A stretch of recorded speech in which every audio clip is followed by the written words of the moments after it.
से अपने दर्शकों को जोड़ते चलें। बांकीपुर उपचुनाव में 11 बजे तक 11.50% वोटिंग दर्ज की गई है।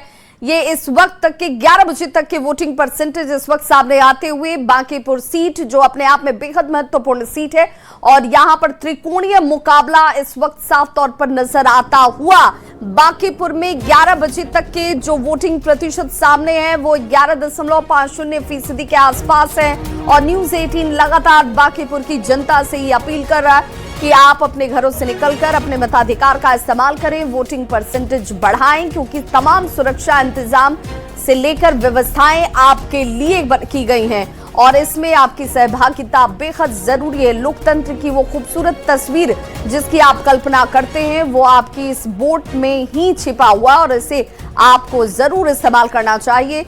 बांकीपुर में 11 बजे तक के जो आंकड़े मतदान के तौर पर आए हैं इस वक्त वो आपके सामने 11.50% लोगों ने अभी तक वोटिंग किया है, यानी अपने मताधिकार का इस्तेमाल किया है। शाम 6 बजे तक आप अपने वोट डाल सकते हैं, लेकिन लास्ट में जाकर अंतिम वक्त में जाकर अपने मताधिकार का इस्तेमाल करने से बेहतर है कि आप पहले अपने मताधिकार का इस्तेमाल करें और उसके बाद दूसरे दायित्वों का निर्वहन करें। बांकीपुर सीट जहां पर आप देखिए ये पूरा का पूरा चुनाव जो है वो बांकीपुर की जनता के लिहाज से कितना महत्वपूर्ण हो जाता है, राजनीतिक दलों के लिए कितना महत्वपूर्ण हो जाता है। पहली बार चुनावी मैदान में उतरे हुए हैं प्रशांत और प्रशांत किशोर के उतरने से ये मुकाबला जो है वो त्रिकोणीय साफ तौर पर नजर आता हुआ। हालांकि बांकीपुर की जनता क्या चाहती है उसकी चाहत आज वोट के जरिए कैद हो रही है ईवीएम में। हमारे साथ संवाददाता ग्राउंड जीरो से लगातार हमारे इस महा कवरेज पर जुड़े हुए हैं जो आप तक तस्वीरों के जरिए पहुंचा रहे हैं कि लोकतंत्र कैसे मजबूत होता है।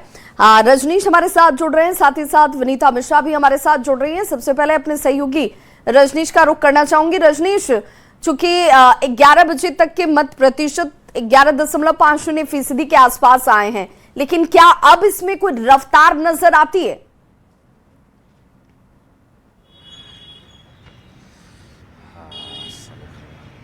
रजनीश, आप तक आवाज पहुंच पा रही है? चलिए मैं अपनी सहयोगी विनीता का रुख कर लेते हैं जब तक रजनीश हमारे साथ जुड़ रहे हैं। विनीता, आप तक आवाज पहुंच रही है? बिल्कुल, जरा तस्वीरों के जरिए दिखाते हुए बताइए कि इस वक्त चूंकि अब तो दिन धीरे धीरे आगे बढ़ता हुआ नजर भी आ रहा है, 6 बजे तक का ही वक्त है, तो क्या अब तस्वीर बदली है? ज्यादा तादाद में लोग निकल रहे हैं और युवा वोटर क्या अब नजर आ रहे हैं बूथों पर? बिल्कुल विभा, जैसे ही आपने कहा कि तस्वीर बदली है तो देखिए यहाँ पर पूरा जो परिवार है वो एक साथ मतदान करने यहाँ पहुंचा है। मतदान करने आप लोग आप परिवार एक साथ? पूरे परिवार के साथ मोदी जी को हाथ मजबूत करने के लिए हम लोग आए हैं। पूरा परिवार लेकर? पूरा परिवार लेके आए हैं। हाँ। समझे ना, यहाँ पर जो है कुशासन नहीं चाहिए, शासन चाहिए। मतलब मन बना के आए आप लोग पूरा? जी सब लोग। वोटिंग कितना जरूरी है? सुबह से बड़े कम लोग नजर आ रहे हैं। अरे नहीं, एक्चुअली डेली एक्टिविटी में भी तो इन्वॉल्व हो जाता है ना, इसलिए अब आएंगे, बढ़ेगा परसेंटेज? बिल्कुल बढ़ेगा। देखिए एक और सुखद तस्वीर विभा, देखिए ये पूरा परिवार तो एक साथ जा ही रहा है। एक देखिए कितनी बुजुर्ग महिला है वो भी मतदान केंद्र पर यहाँ पहुंची है वोट डालने। दादी इधर आइए, वोट डालने आई हैं? हाँ बेटा जी, हाँ। कितने सालों से? आप तो बहुत वर्षों से डाल रही होंगी मतदान। हम तो पुराना है, पहले हमको अमदी रहता था तब लेके आते थे। अभी किसके साथ आई हैं? अभी आए हैं, ये दामाद है, ये बेटी लगता है। अच्छा, कितना उम्र हो गया आपका? होगा कम से कम 70 वर्ष से ज्यादा ही होगा। ज्यादा ही होगा? हाँ बेटा जी। वोट डालने आई है, क्या लगता है? आप तो बहुत शासन देखी है। हाँ। क्या लगता है बांकीपुर में जैसा चल रहा है वैसा की कुछ बदलाव क्या है? बांकीपुर तो देखेंगे तो ये करते हैं शुरू से अंतला चल रहा है। हाँ चलिए रहा है ठीक, मगर बेटा कौन में पढ़ते सब बता? वहाँ बता देंगे। देखिए तो जो जागरूकता है वो धीरे धीरे अब नजर आ रही है बांकीपुर में। आप भी वोट डालने आए हैं? नहीं, हम नहीं, ये डाले हैं, हमारा नाम नहीं अभी तक आया है। अच्छा, आपका नाम नहीं आया है? इसका है। तो देखिए ये एक एक करके जो पूरा परिवार है वो वोट डालने आ रहे हैं और अब मतदान केंद्रों पर जो चहल पहल है वो नजर आ रही है। मताधिकार का लोग प्रयोग कर रहे हैं। वोट डाल लिया आपने? नहीं, डालने के लिए अभी आए हैं, डालेंगे। हाँ। क्या मुद्दे हैं, क्या मन में है? अच्छा हो, हाँ, इसीलिए आए हैं, आगे और अच्छा हो। कहते हैं कि आधी आबादी यानी महिलाओं का समर्थन जिधर है सरकार उसकी बन जाती है। ये तो एक सीट है, उपचुनाव जहाँ हो रहे हैं। हाँ, बनना चाहिए ना, महिलाओं के लिए आगे लाने के लिए बनना चाहिए, महिला को अधिकार के लिए। बिल्कुल। तो ये देखिए, अब जो तस्वीर है वो बदल रही है और ये डाक बंगला चौराहे के पास जो स्कूल है वहाँ की तस्वीर है, जहाँ बूथ संख्या 144, 45, 46, 47, 48 मतलब टोटल यहाँ 9 बूथ बनाए गए हैं। और अब जो भीड़ भाड़ है मतदाताओं की वो नजर आने लगी है। और जी 15 साल से वोट देते आ रहे हैं, नाम काट दिया, नाम कट गया है। लेकिन तो कुछ लोगों की शिकायत भी है और कई जो परिवार हैं वो अपने मताधिकार का प्रयोग करने आ रहे हैं। देखिए, एक और बुजुर्ग जो दंपति हैं वो यहाँ आए हैं और वोट डालने ये लोग पहुंचे हैं, वोटिंग करने आए हैं। यस, क्या मुद्दे क्या है? मुद्दा development of the country. Yes, हम लोग से बराबर हम लोग चाहते हैं कि विकास हो, हाँ, शांति रहे। तो बोल जाते नहीं हो। वोट डालने आएंगे। हाँ सालों से आ रही होंगी यहाँ वोट डालने। हाँ हाँ, बिल्कुल। तो देखिए, ये लोग आप भी विकास के नाम पर, बस विकास के नाम का, बिहार राज्य का विकास हो। कहाँ से आए हैं? यूएसए से आए हैं। यूएसए से आए हैं वोट देने से? हाँ, कहाँ रहते हैं आप?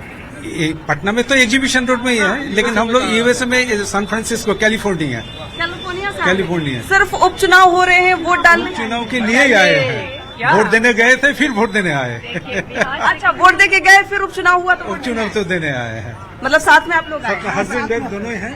क्या मतलब कैलिफोर्निया से आए हैं, इतना खर्चा करके आए हैं, क्या दिमाग में चल रहा है, किस चीज पर वोट दे रहे हैं आप लोग? मेरा ये गणतांत्रिक अधिकार है। हम चाहते हैं कि हमारा राष्ट्र, हमारा समाज अच्छे ढंग से चले, इसलिए हम चाहते हैं कि अच्छा आदमी को हम चुने जो हमारा देश की भलाई करेंगे। यही हम ऐसा जितने आप लोग जागरूक हैं कि पटना का ये बांकीपुर का आपके पास मत का अधिकार है, यूएसए में रहते हैं, लेकिन वहाँ से वोट डालने आए हैं, इतना ही जागरूक सब। Retired principal government Gandhibagh college की, तो हमने तो सरकार की हमेशा भलाई कर ही चुके हैं। अभी भी हम चाहेंगे कि हमारे देखिए, ये जागरूक वोटर हैं जो अपने वोटिंग राइट्स को समझते हैं विनीता, और इसीलिए संभवतः यहाँ पर उनकी मौजूदगी दिखती है और दूसरों के लिए ये प्रेरणा स्रोत भी हैं। संवाददाता रजनीश हमारे साथ इस वक्त जुड़ गए हैं। रजनीश, आवाज पहुंच रही है आप तक?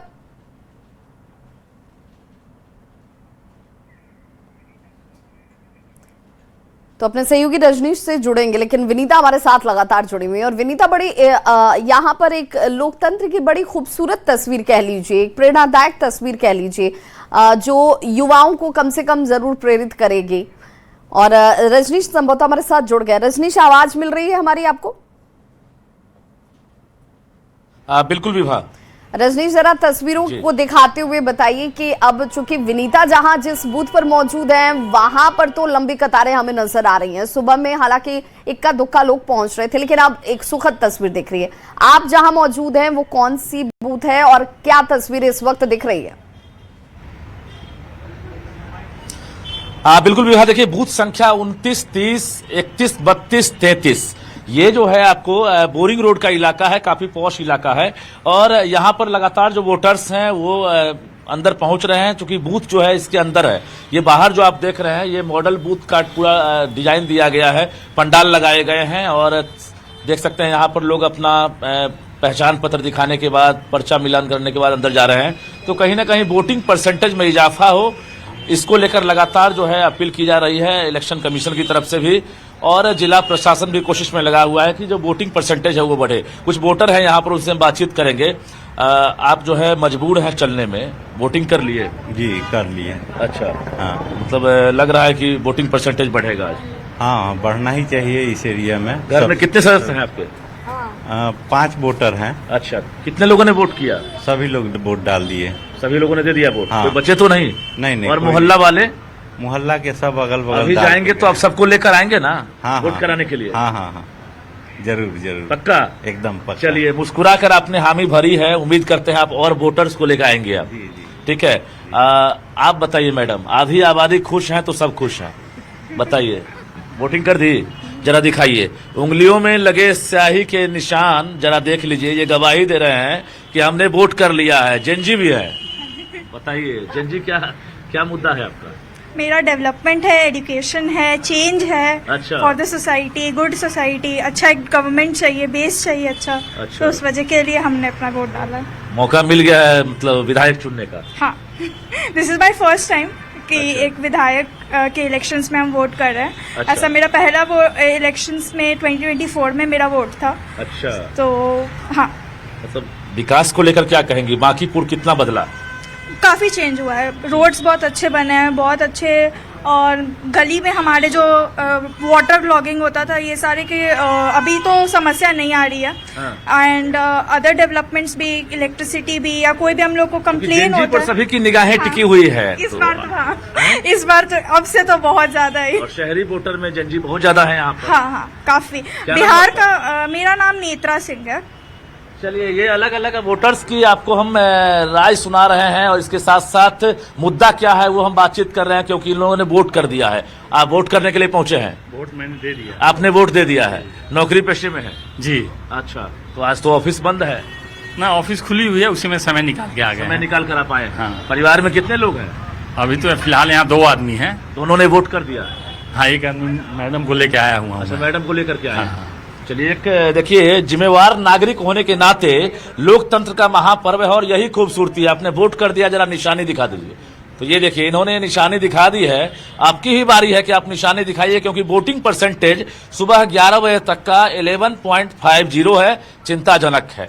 शहरी वोटर हैं आप, ज्यादा पढ़े लिखे हैं, इंटेलेक्चुअल वर्ग माने जाते हैं, तो आपकी जवाबदेही ज्यादा होती है कि आपको मौका मिला है, चाहे इलेक्शन हो जिम्मेवार या और बाई जागरूक इलेक्शन। वोटर यहाँ पहुंचकर अपना मत का इस्तेमाल कर रहे हैं, और दूसरों तक ये मैसेज जरूर पहुंचना चाहिए कि भाई आपने वोट अगर नहीं किया तो सबसे पहला दायित्व आपका है कि आप जाकर वोट डालिए, और उस स्याही के निशान को दिखाकर बताइए कि आपने अपना दायित्व निभाया, दूसरे क्यों अभी तक पीछे रह गए। क्योंकि शहरी वोटरों को लेकर हमेशा से कहा जाता है कि वो अपने अधिकारों को लेकर बहुत ज्यादा उत्सुक नजर नहीं आते हैं। बहुत बहुत शुक्रिया वरीता आपका भी, और रजनीश आपका भी हमारे साथ जुड़ने के लिए। बीजेपी के राष्ट्रीय प्रवक्ता सैयद शहनवाज हुसैन ने कहा है कि आज से बोल बम शुरू हुआ, सावन का पहला दिन है, बांकीपुर भी बम बम कर रहा है। बांकीपुर में हमारी जीत होगी, राष्ट्रीय अध्यक्ष की सीट है, और बांकीपुर में नितिन नवीन जी को ये आशीर्वाद मिल रहा है। इस दौरान प्रशांत किशोर पर भी उन्होंने निशाना साधते हुए कहा कि प्रशांत किशोर पुलिस वाले को धमका रहे हैं। प्रशांत किशोर की पार्टी को उन्होंने कहा कि जमानत जब्त पार्टी है। एक तरफा माहौल है, बम बम कर रहा है, बोल बम शुरू हो गया। सावन का महीना है, पहला दिन है, और हम लोगों के साथ जनता है। नितिन नवीन जी के जरिए खाली हुई थी वो सीट, उनको आशीर्वाद मिल रहा है। और देखिए, जब कोई धरना धुरना देने लगे ना, प्रशांत किशोर कैसे कल पुलिस वाले को धमका रहे थे। वो भी बिहारी है भाई, वर्दी पहन लिया तो क्या जाके धमकाइएगा थाने में।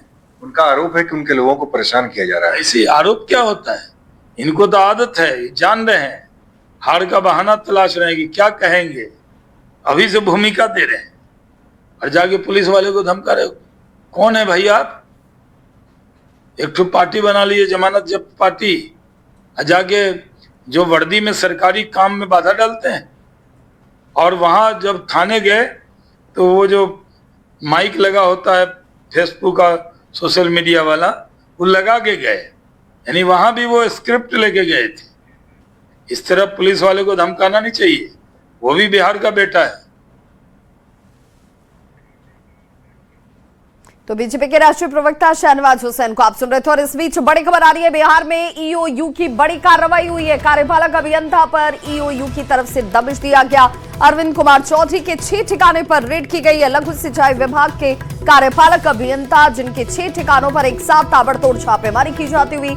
सासाराम में पदस्थापित हैं अरविंद कुमार, और दानापुर, मुजफ्फरपुर सहित 6 ठिकाने, जिसके एक्सक्लूसिव तस्वीरें इस वक्त आपके टीवी स्क्रीन पर भी है, जहां टीम पहुंचकर एक साथ छापेमारी को अंजाम देती हुई। सासाराम और बांका में भी छापेमारी की जा रही है। ऐसे अधिक संपत्ति का आरोप है, और 1 करोड़ 20 लाख रुपए से अधिक की संपत्ति की जानकारी इस वक्त सामने आती हुई। संवाददाता अमित हमारे साथ इस खबर पर ज्यादा जानकारी के साथ जुड़ गए। अमित, अब ऐसे भ्रष्ट अधिकारियों की खैर नहीं है, क्योंकि एक्शन लगातार चल रहे हैं।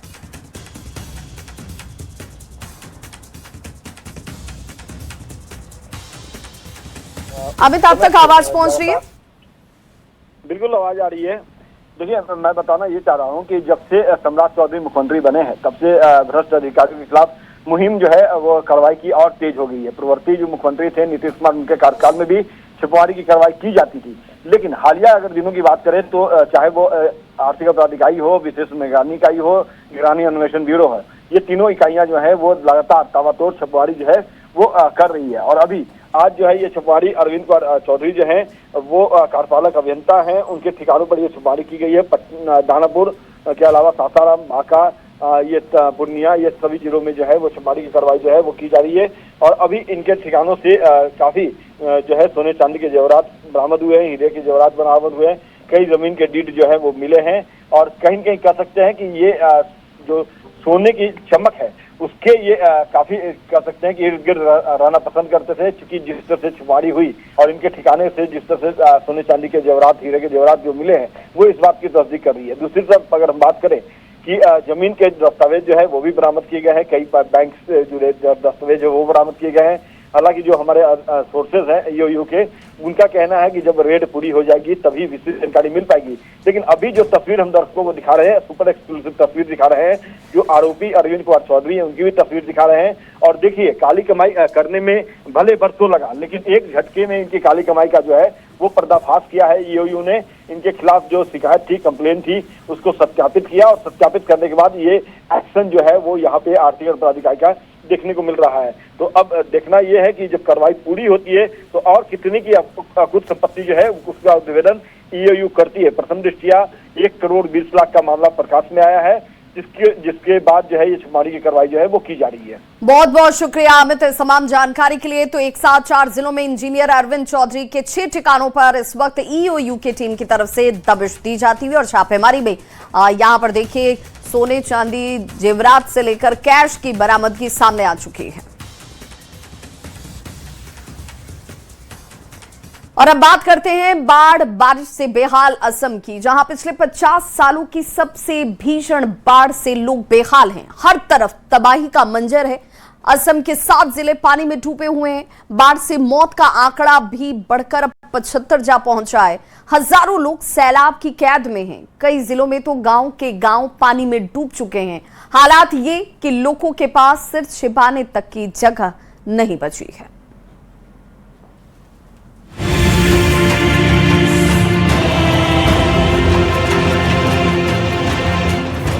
असम में बाढ़ का कहर थमने का नाम नहीं ले रहा है। यहाँ बाढ़ से मौत का आंकड़ा बढ़कर 75 पहुँच चुका है। असम के 7 जिलों में 622 गांव अब भी पानी में डूबे हैं। 3,32,000 से ज्यादा लोग सैलाब की कैद में हैं। हजारों घर तबाह हैं और जिंदगी राहत शिविरों के सहारे चल रही है। राज्य के आपदा प्रबंधन विभाग के मुताबिक शिवसागर, चराईदेव, गोलाघाट, जोरहाट, नवगांव, सोनितपुर और कामरूप शहरी समेत 7 जिले अब भी प्रभावित हैं। इन जिलों में लाखों लोग अब भी बाढ़ के प्रभाव से जूझ रहे हैं, जबकि हजारों हेक्टेयर खेती की जमीन पानी में डूबी है। असम के शिवसागर में बाढ़ की एक हैरान कर देने वाली तस्वीर आपको दिखाते हैं। यहाँ रेलवे लाइन बह गई। देखिए कैसे रेल की पटरी के नीचे से सैलाब बहता दिखाई दे रहा है।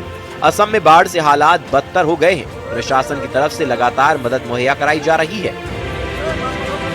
19 जुलाई से शिवसागर जिले में जो बाढ़ हुआ है वो बाढ़ में बहुत लोगों का नुकसान हुआ है। हम अभी एक फ्लड इफेक्टेड पीपल के घर में हूँ। उसका घर में जो अंदर का जो सामान है वो सामान सब बाहर में निकल दिया है और यहाँ में कोई लोगों का घर में ऐसे बाहर घुस के सब सामान खराब कर दिया। और ये फ्लड इफेक्टेड पीपल है हमारे साथ। तो उस दिन जो बाढ़ हुआ है ना 19 जुलाई में, तो कैसे हुआ है और क्या क्या का नुकसान किया है? पानी का जो फ्लो है, वो पानी जो आ रहा है वो इतने जल्दी आ रहा है, इतने जोर से आ रहा है कि हम लोग को संभालने का भी मौका नहीं मिला। नागालैंड से आए पानी के कारण जोरहाट, चराईदेव और शिवसागर जिलों में ज्यादातर नदियों के तटबंध टूट गए हैं। 19 जुलाई से आई इस बाढ़ ने लाखों लोगों को प्रभावित किया है और बड़े पैमाने पर तबाही मचाई है। राहत में बड़ी संख्या में लोग अब भी राहत शिविरों में रह रहे हैं। इस बाढ़ में अब तक जोरहाट में 8 लोगों की मौत हो चुकी है। देखिए अपर असम की बाढ़ परिस्थिति अभी भी गंभीर है। नागालैंड से आए हुए पानी ने जोरहाट, चराइदेव और शिवसागर के ज्यादातर नदियों के तटबंध तोड़ दिया, जिसके कारण इन तीनों जिले में बाढ़ में सब कुछ तहस महस कर दिया और जितना नुकसान किया उसकी भरपाई के लिए बहुत समय भी लग जाएगा। 19 जुलाई से जो बाढ़ आया है ऊपरी असम में, उसमें कोई लाख लोग प्रभावित हुए हैं और जीव जंतु भी बाढ़ में बह जाए हैं। जो जीव जंतु जिंदा है उनके लिए खाने कम पड़ रहे हैं। असम के बाढ़ प्रभावित इलाकों में शामिल नेपाली खूंटी और बेटबारी में तबाही का मंजर साफ देखा जा सकता है। चारों तरफ बाढ़ के असर ने हालात को गंभीर बना दिया है। इन इलाकों से सामने आ रहे वीडियो बाढ़ के भयानक मंजर को दिखा रहे हैं। Bureau report, news 18।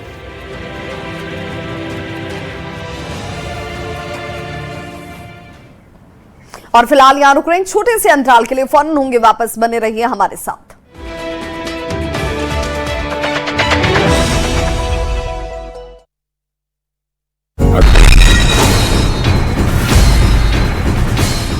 और देखिए इस बीच बड़ी खबर बांकीपुर उपचुनाव को लेकर के 11 बजे तक का वोटिंग परसेंटेज सामने आ चुका है और ये वोटिंग परसेंटेज अब थोड़ा बढ़ चला है। 11 बजे तक 11.50% वोटिंग अब तक हो चुकी है। 9 बजे तक जो ये आंकड़ा 4.61% था, अब ये करीब 7% बढ़ा है और 11.50% के करीब ये आंकड़ा पहुंच चुका है। तो बांकीपुर में 11 बजे तक 11.50% मतदान हुआ है। हालांकि समय बढ़ने के साथ शाम के वक्त तक ये आंकड़े और भी बढ़ने हैं और पूरी व्यवस्था जो है वो कर रखी गई है ताकि लोग ज्यादा से ज्यादा संख्या में जाएं, अपने मताधिकार का प्रयोग करें। न्यूज़ 18 भी आपसे अपील कर रहा है कि घरों से निकलिए, वक्त अभी है, जाकर के मतदान कराइए। और ये तस्वीर हम आपको दिखा रहे हैं ग्राफिक्स के जरिए कि 11 बजे तक जो मतदान प्रतिशत है वो 11.50% है। पिछले 2025 चुनाव की बात करें तो 40% के आसपास वोटिंग हुई थी और अब तक 11.50%, 11 बजे तक